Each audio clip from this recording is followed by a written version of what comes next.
స్టోర్లో ఒక్క స్టోర్ ఇచ్చావా నువ్వు? కాంగ్రెస్ టీడీపీ కార్యకర్తలకి 5 ఏళ్ళు పనిచేసి వైఎస్ఆర్ గవర్నమెంట్లో రద్దు చేసాను ఎందుకు ఇవ్వాలి స్టోర్ నువ్వు? అంగన్వాడీలు ఎవరికి ఇచ్చావు? సబ్స్టేషన్లో ఉద్యోగాలు ఎవరికి ఇస్తున్నావు? చాలా నిజాయితీ పడి కింద మాట్లాడుతున్నావు నువ్వు. బియ్యం ఎంత వస్తున్నాయి స్టోర్లలో? ఇక్కడ ఎన్ని కేజీలు వస్తున్నాయి? ఎన్ని క్వింటాలు వస్తున్నాయి? అవి ఎక్కడ పోతున్నాయి? సుబ్రహ్మణ్యం ఆలమూరు సుబ్రహ్మణ్యం శెట్టి ఎవరు? పెనుగొండకి ఎట్లా పోతున్నాయి? ఇవన్నీ బయట ఇదిమంటావా? విజిలెన్స్ వాళ్ళకి ఎంత ఇస్తున్నారు నెల? జాగ్రత్త.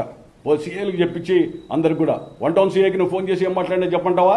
కార్యకర్తలు పిలిపించి లోపల ఏమంటావా? వీడియో ఆన్ చేసి వాళ్ళని కొడుతుంటే తిడుతుంటే నేను చూడాలని చెప్పి వికటాసప్ చేయాలని చెప్పి సీఏలకు చెప్పలేదా నువ్వు?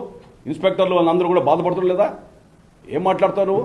టౌన్ ప్లానింగ్ డిపార్ట్మెంట్లో అనంతపురంలో ఏ భూమి ఏది కట్టినా కూడా టౌన్ ప్లానింగ్ అధికారులు నీ దగ్గరికి పోవాలా? ఎంతమంది కమిషన్లు మారారు అనంతపురంలో? కమిషన్లు దినా మారుతున్నారు అనంతపురంలో, ఎందుకు మారుతున్నారు? రద్దులో పెట్టుకొని ఉంటే చాలా మంచిది. నీకు నీ వయసుకు తగ్గట్టు బిహేవ్ చేయి. నీవు తెలుసు, మీ చిన్నాన్న మీ కుటుంబం అంతా నాకు నేపథ్యం తెలుసు. నేను ఎట్లా చాలా మందిని చూశాను. నేను నువ్వు పెద్ద పెద్ద మైరతులు రాయలసీమలో అందరికంటే గొప్పోడు కాదు. పార్టీని భ్రష్టు పట్టిస్తా అంటే కడుపు కాలుతా ఉంటే భరిస్తూ ఉన్నావు.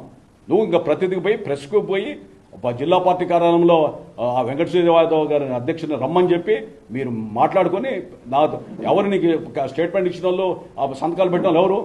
పార్టీకి 5 నెలలు ఎన్ని కేసులు ఉన్నాయి వాళ్ళ మీద? ఒకడేమో సమాధులు అమ్మేవాడు రోజు, వాడు కూడా మా మీద మాట్లాడేది వైఎస్ఆర్సీపీలో. ఆడ చంద్రబాబు నాయుడు గారు లోపల ఉంటే సరదాలు చేసుకున్న వాళ్ళంతా కూడా నీ చుట్టూ తిరుగుతూ ఉంటే కార్యకర్తలు గుండె పగిలిపోతా ఉంది.